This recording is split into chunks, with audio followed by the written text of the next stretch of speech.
What would you do tomorrow if you won the lottery? Now, most people might say, I'd pay off my house or I'd buy a new car, but I think most people would say, if I won the lottery, I would travel the world. But I have a problem with this because I have traveled to 35 countries around the world, and I know that you do not need to win the lottery to travel the world. But let me ask you another question. How much money do you think you need to travel for just 1 month? So what do you think? $3,000 a month? $4,000 a month? Well, my answer to this question, what I learned from traveling the world, is that you need about $1,000 a month to travel the world. And I like to call this the $1,000 rule. And so in this video, I'm going to explain the $1,000 rule, and I want to show you how you can travel anywhere in the world, practically anywhere in the world, off of $1,000 a month. So let me start off by asking the question, what is the $1,000 rule? The $1,000 rule was a rule that I established for myself to determine how much money I needed to travel the world. And as I was traveling, I started to realize that once I got to a country, if I was just spending my money on my necessities, accommodation, food, transportation, all I needed was $1,000 a month to travel. So if I wanted to plan a trip for 3 months, all I would need to do is save $3,000 plus the cost of airfare, and I was able to afford to do it. So the $1,000 rule is save $1,000 and you can travel for 1 month. Now that we know what the $1,000 rule is, let me answer the next question, and that's, does this rule apply everywhere? And the answer to this question is no, it doesn't. You have to be a bit selective on where you go in order for the $1,000 rule to work. In Europe, yes, you can travel off $1,000 a month, but in order to stretch your money the furthest, it's best to choose regions like Southeast Asia or South America, because your money's going to go much further in South America and Southeast Asia than it is in Europe. And that's because things are much cheaper in those regions of the world. So traveling off $1,000 a month is possible in most areas of the world, but in order to stretch your money the furthest, you really need to consider the region. Now we get to the main question of the video, and that's how do you budget for $1,000 a month, because that's only $33 a day. And you do this by primarily spending your money on 3 things: accommodation, food, and transportation. So in this video, I'm going to break down each one of these expenses, one expense at a time, and show you how much money you should allocate to each expense. So let's start off with accommodation. Your budget for accommodation should be a maximum of $15 a day. And you might be looking at me thinking, Austin, $15 a day, that's impossible. But hear me out. You can easily find places under $15 a day if you're staying in a place called a hostel.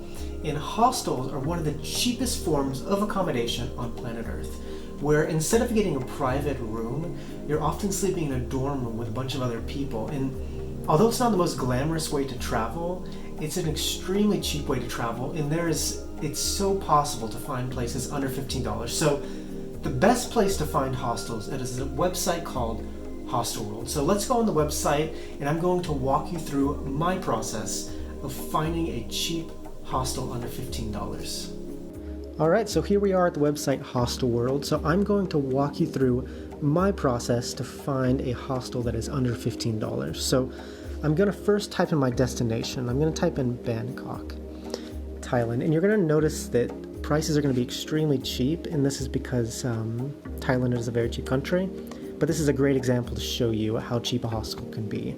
So let's go, and before I look through the results, I'm going to first filter. I'm going to go to filter right here, and I'd like to have a kitchen at a hostel so I can cook some of my meals to save some money so I don't always have to eat out. Okay, so let's see what they got, and I'm going to sort it by price because I'm looking for the cheapest one. So as you see, there are a lot of options under $15, $4. The options are really endless. So let's look at Back Home Backpackers, okay? So that's dorms for $4, and it is 1.1 kilometers from the city center, which is something I look for so I do not have to take public transportation to get to the city. Okay, and it has some good ratings. So let's scroll down. You can read the description if you want, but a basic 8-bed mixed dorm is $3.57. Okay, so I'll just choose one, and look at that. I have a place that is well under $15, and I will go ahead and book it. So, yeah, it's not that difficult finding accommodation under $15. Obviously, in places like Thailand, the accommodation is going to be a lot cheaper. That's why it was about $4. But in Europe, you can find something under $15. You just have to be on the lookout for it. All right, so after accommodation, the next expense you need to focus on is food. And you should allocate about $10 a day for food. Now, depending on where you're traveling, you're going to have to approach this differently.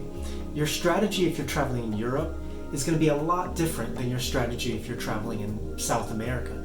So I'm going to break this down starting with Europe, and then I'm going to explain my strategy in Southeast Asia and South America. So let's start off with how you should allocate your $10 of food in Europe.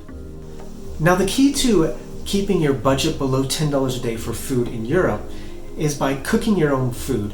Now, I would make it a priority to have a hostel that always has a kitchen, so I was able to cook at least breakfast and dinner at my hostel. I would make eggs and bread for breakfast, and then maybe pasta or stir fry for dinner. And for lunch, I would just have something small, just have snacks throughout the day. And if I was doing this every single day, then it was very, very easy to keep my budget under $10 a day. The thing that's going to ruin your budget is if you're eating out every single day in Europe. There's no way that you're going to be able to spend under $10. Now, if you choose to travel in a place like Southeast Asia or South America, your story is going to be completely different, and that's because food is substantially cheaper in these regions of the world. It is very easy to eat out every single meal and keep your budget under $10 a day. But the key is to find places where the locals eat. Don't eat where the menus are in English and they're advertising towards tourists, because these prices are going to be a lot more. So in Asia and South America, you can almost eat out every single meal and keep it below $10, but you have to eat where the locals eat. So I told you to dedicate $15 a day for accommodation, $10 a day for food, so that final $8 is going to be for transportation. Now, $8 doesn't sound like much, but you're not going to be traveling every day. So this amount adds up over time. So if you stay in one city for 5 nights, then your transportation budget turns to $40. And that's enough to travel in between destinations. So just like food, I'm going to explain it first in Europe, my strategy in Europe, and then my strategy in countries like Southeast Asia or South America. So let's start off with how to cut transportation costs in Europe. Now, if you're traveling in Europe, the best way to find the cheapest transportation is through a website called Rome to Rio. And so if you go to the website Rome to Rio, you can type in your destination and then compare different routes to get there, whether that's through a bus, a plane, a train, or a shared car. It's an excellent website to find the cheapest route to get to your destination. Rome to Rio works really well in Europe because Europe has a really organized transportation system. But if you're going to a place that has less organized transportation, like Thailand or Peru, then the best option is just to go to the hostel and ask them what the cheapest option of transportation is, because they're going to be your number one resource to finding the cheapest transportation in the country. And that is how you travel off $1,000 a month. You save money on accommodation by staying in hostels. You save money on food by cooking your own food, eating at the local spots. And you save money on transportation by just doing some research and asking around for the cheapest possible option. And by doing what I have mentioned in this video, I was able to travel to 35 countries around the world on a budget of about $1,000 a month. And so I want to leave you with this quote: travel is the only thing you buy that can make you richer. Well, I hope you enjoyed this video, and please click the like button and subscribe to my channel. And with that, muchas gracias y que tengan buen día. Nos vemos.